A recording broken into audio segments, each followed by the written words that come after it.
See, how was your relationship with, Fox? Because, how does Family Guy really work with them? Because there's quite a bit of time and numerous episodes where you guys quite frankly make fun of Fox. Yeah. How does that relationship work with, those type of jokes and stuff you guys do?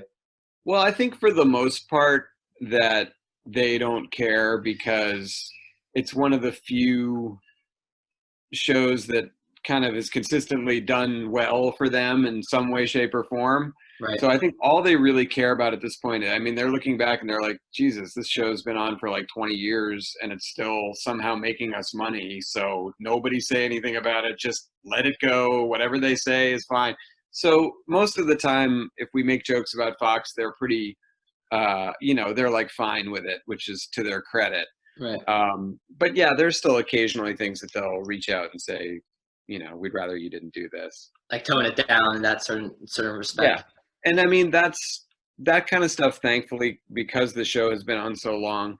And again, the co-showrunner I work with, Rich Appel, who's been in the business longer than I have and worked at some great shows. And he has just amazing relationships with a lot of the executives, both on the studio and network side. So oftentimes if they have some kind of a note of like something, hey guys, kind of we'd rather you didn't do that, it can come from somebody higher up in the corporation than standards, and it can go right to Rich, and they can talk about it and figure it. So it's like everything is done very civilly now, which is nice.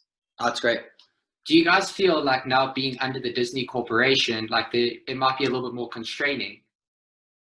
Yes. Yeah, I mean, it's interesting because when we were at Fox, and we wanted to do those parodies of the Star Wars movies, George Lucas could not have been more gracious, in letting us do that, assisting. He watched one of them with us. It was amazing. Like Wow. He could not have been more like great about that whole process. And then, they get sold to Disney, we get sold to Disney, and we're kind of thinking for a minute, like, hey, maybe this will kind of unlock the ability to do more Star Wars stuff. And now, like the first Star Wars joke we had, not even an episode, they were just Right. like, don't do that. And so now, ironically, even though we're at the same company, it's like we can't really do Star Wars stuff.